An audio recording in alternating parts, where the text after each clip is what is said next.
അസ്സലാമു അലൈക്കും വറഹ്മത്തുള്ളാഹി. മാഷാ അല്ലാഹ്, അൽഹംദുലില്ലാഹ്. നല്ല മക്കള്. നമുക്കിന്ന് ഒരു പാട്ടിലൂടെ തുടങ്ങാം അല്ലേ? നമ്മുടെ ജീവിതത്തിൽ ഒഴിവാക്കാനൊക്കത്തെ ഒരു പാട്ടുമാണ്. നമ്മുടെ ജീവിതത്തിൽ ഒഴിവാക്കാനൊക്കത്തില്ല. എന്താണ് ആ പാട്ടിൽ പറഞ്ഞത്? സുബഹി നേരം ദിക്റ് ചൊല്ലി ഞാൻ എഴുന്നേൽക്കും. എന്താണ്? സുബഹി നേരം ദിക്റ് ചൊല്ലി ഞാൻ എഴുന്നേൽക്കും. ബ്രഷ് ചെയ്ത് നല്ല സോപ്പ് തേച്ച് കുളിക്കും. ഒളു ചെയ്ത് നിസ്കരിച്ച് ചായ കുടിക്കും.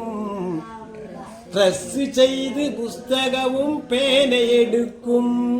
പിന്നെ വേഗം മദ്രസയിൽ ചെന്ന് പഠിക്കും. നല്ല കുട്ടിയായി സ്വർഗം നേടി ജയിക്കും. അപ്പൊ നമ്മൾ ആദ്യത്തെ വരി പറഞ്ഞ എന്താണ്? സുബഹി നേരം ദിക്റ് ചൊല്ലി ഞാൻ എഴുന്നേൽക്കും. ഒരു മനുഷ്യൻ ഉടനെ നമ്മൾ ചെല്ലേണ്ടത് എന്താണ്? അൽഹംദുലില്ലാ എന്ന് പറയണം. എന്താ പറയണം? ഒരു കെട്ട്, ബിലീസിന്റെ 3 കെട്ട് കെട്ടും. ഒന്നാമത്തെ കെട്ട് പൊട്ടിക്കുന്നത് എന്താണ്? അൽഹംദുലില്ലാ എന്ന് പറയുമ്പോഴാണ് അല്ലേ?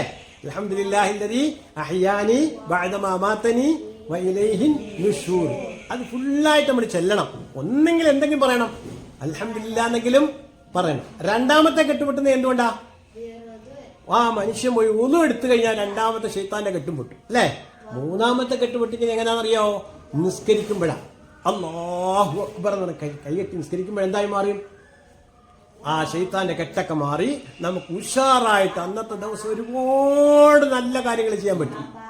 അന്നത്തെ ദിവസം നമുക്ക് ഒരുപാട് നല്ല കാര്യങ്ങൾ ചെയ്യാൻ പറ്റും. അതിൽ നിന്ന് നല്ല കാര്യങ്ങൾ ചെയ്യാൻ പറ്റാത്ത എന്തുകൊണ്ടാണ്? നമുക്ക് ശൈത്താന്റെ കെട്ട് ഒരുപാട് നമ്മളിൽ കിടപ്പുണ്ട് അല്ലേ? ഒരുപാട് ദിവസം നമ്മൾ എന്ത് ചെയ്തിട്ടില്ല? ദിക്റ് ചെല്ലിയല്ല നമ്മൾ ഉണർന്നത്. മനസ്സിലായില്ല? അപ്പൊ നമുക്ക് ഈ പാട്ട് എപ്പോഴും ഓർമ്മ. ശബ്ദിനെ കുറിച്ച് നമുക്ക് നല്ലൊരു ധാരണ നമുക്ക് കിട്ടി അല്ലേ?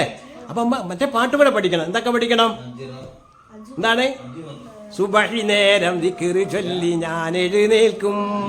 ബ്രഷ് ചെയ്ത് നല്ല സോപ്പ് തേച്ചു കുളിക്കും. ഒളു ചെയ്ത് നിസ്കരിച്ച് ചായ കുടിക്കും.